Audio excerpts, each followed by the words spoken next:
Hello everyone and welcome to weekend reviews. ഇന്ന് ഞാൻ review ചെയ്യാൻ പോകുന്നത് റെയ്മി മാലിക് പ്രധാന വേഷത്തിൽ വരുന്ന സ്പൈ ആക്ഷൻ സിനിമയായ ആമറ്റ്യോർ ആണ്.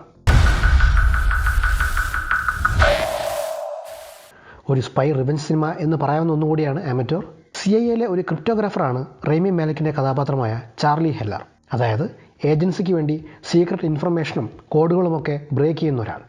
അയാളുടെ ഭാര്യയായ സാറ ലണ്ടനിലുണ്ടാകുന്ന ഒരു ടെററിസ്റ്റ് അറ്റാക്കിൽ മരിക്കുന്നു. കില്ലേഴ്സിനെ കണ്ടെത്താൻ ഏജൻസി അയാളെ സഹായിക്കില്ല എന്ന് മനസ്സിലാക്കിയ ചാർലി തൻ്റെ എല്ലാ സ്കിൽസും ഉപയോഗിച്ച് ആ ടെററിസ്റ്റുകളെ ട്രാക്ക് ചെയ്യാനും ആ ഗ്രൂപ്പിലെ എല്ലാവരെയും കൊല്ലാൻ ശ്രമിക്കുന്നതുമാണ് ഇവിടുത്തെ പ്രധാന പ്ലോട്ട്.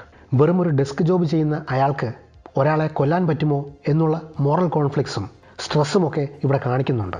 അത് നന്നായിട്ട് ഇവിടെ പ്രസൻറ്റ് ചെയ്യാനും കഴിഞ്ഞിട്ടുണ്ട്. റെയ്മി മാലിക്കിൻ്റെ പെർഫോമൻസ് തന്നെയാണ് ഈ സിനിമയെ മുൻപോട്ട് കൊണ്ടുപോകുന്ന പ്രധാന ഫാക്ടർ. അയാളുടെ ക്യാരക്ടറിൻ്റെ ആ ഒരു ഫ്രസ്ട്രേഷനും റിവെഞ്ചിനായിട്ടുള്ള ആ ഒരു മോട്ടീവും ഒക്കെ വളരെ കൺവിൻസിംഗ് ആയിട്ട് ഇവിടെ പെർഫോമൻസിൽ കൊണ്ടുവരാൻ കഴിഞ്ഞിട്ടുണ്ട്. കുറേ നാളിന് ശേഷമാണ് ലോറൻസ് ഫിഷ്ബോണിനെ ഒരു അടിപൊളി ക്യാരക്ടറിൽ ഇവിടെ കാണുന്നത്. ഇവിടെ ചാർലിനെ ട്രെയിൻ ചെയ്യുന്ന CIA ഓഫീസറായിട്ടാണ് പുള്ളി വരുന്നത്.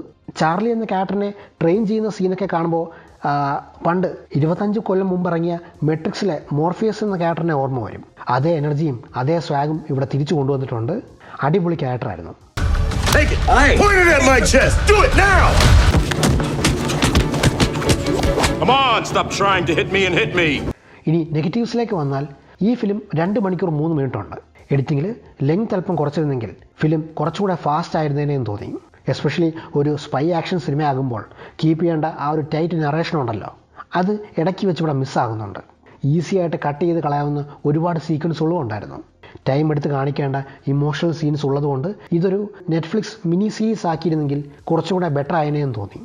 അതുകൊണ്ട് തന്നെ 2 മണിക്കൂർ 3 മിനിറ്റ് ഉണ്ടായിട്ടും ഈ ഫിലിം പലയിടത്തും ബോറടിക്കുന്ന പോലെ ഫീൽ ചെയ്തിരുന്നു. എഡിറ്റിങ്ങിൽ ശ്രദ്ധിക്കാതെ വന്നപ്പോൾ ഉണ്ടായ ചില മിസ്റ്റേക്സും ഈ സിനിമയുടെ ആസ്വാദനത്തിനെ ബാധിക്കുന്നുണ്ട്. ഫോർ എക്സാമ്പിൾ, റെയ്മി മാലിക് റഷ്യയിൽ ഒരു സ്ട്രീറ്റിലൂടെ നടന്നു പോകുമ്പോൾ അവിടുത്തെ കാഴ്ചക്കാർ അയാളെ തിരിച്ചറിയുന്നുണ്ട്. അത് നമുക്ക് നന്നായിട്ട് ഫ്രെയിമിൽ കാണാനും പറ്റും.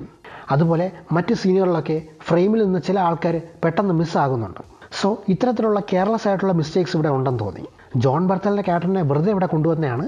ഡെയർ ഡെവിളിൻ്റെ സെറ്റിൽ നിന്ന് നേരെ ഒരു ദിവസത്തെ ഷൂട്ടിങ്ങിനായിട്ട് വന്നതായിട്ടാണ് എനിക്ക് ഫീൽ ചെയ്തത്. എന്തെങ്കിലും ഒരു ആക്ഷൻ സീനോ അല്ലെങ്കിൽ മെയിൻ ക്യാരക്ടേഴ്സുമായിട്ടോ അല്ലെങ്കിൽ ഇവൻസുമായിട്ടോ കണക്ട് ചെയ്യുന്ന എന്തെങ്കിലും കാര്യങ്ങളിവിടെ ഉണ്ടായിരുന്നെങ്കിൽ കുറച്ചുകൂടെ ബെറ്റർ ആയിരുന്നതെന്ന് തോന്നി. പക്ഷേ അതൊന്നും ഉണ്ടായില്ല. അതുപോലെ റേച്ചൽ ബ്രോസ്നാൻ്റെ കാര്യവും ഇതുപോലെ തന്നെയാണ്. കാര്യമായിട്ട് ഇവിടെ ഒന്നും ചെയ്യാനില്ല. ചാർലിയുടെ വൈഫ് എന്നുള്ള ആ ഒരു ചെറിയ റോളായിരുന്നു ഇവിടെ. ചിലപ്പോൾ അടുത്ത സൂപ്പർമാൻ സിനിമ കഴിയുമ്പോൾ കുറച്ചുകൂടെ ആൾക്കാർ പുള്ളിക്കാരെ തിരിച്ചറിയാൻ ചാൻസ് ഉണ്ട്. സോ ഓവറാൾ പറഞ്ഞാൽ ഒരു വാച്ചബിൾ ആയിട്ടൊരു ആക്ഷൻ സിനിമയാണ് ആമറ്റ്യോർ. പക്ഷേ സബ്പ്ലോട്ടുകളും സിനിമയുടെ ലെങ്ത്തും ഇവിടെ പ്രധാന നെഗറ്റീവ്സ് തന്നെയാണ്. ഈ ഫിലിം തിയേറ്ററിൽ കാണാനായിട്ട് അത്ര എലമെൻറ്റ്സ് ഉണ്ടെന്ന് തോന്നിയില്ല. ഒരു OTT മെറ്റീരിയലായിട്ടാണ് എനിക്കിത് ഫീൽ ചെയ്തത്. സോ ഇതാണ് എൻ്റെ റിവ്യൂ ഓഫ് ആമറ്റ്യോർ. നിങ്ങൾ ഈ സിനിമ കണ്ടെങ്കിൽ എന്താണ് നിങ്ങളുടെ തോട്ട്സ് എന്നുള്ള താഴെ കമൻസിൽ അറിയിക്കുക. അതുപോലെ തന്നെ എൻ്റെ ചാനൽ നിങ്ങൾ ആദ്യമായിട്ടാണ് വരുന്നതെങ്കിൽ ദയവായി like and subscribe to weekend reviews. അടുത്ത തവണ പുതിയൊരു വീഡിയോ ആയിട്ട് വരാം. Thanks for watching.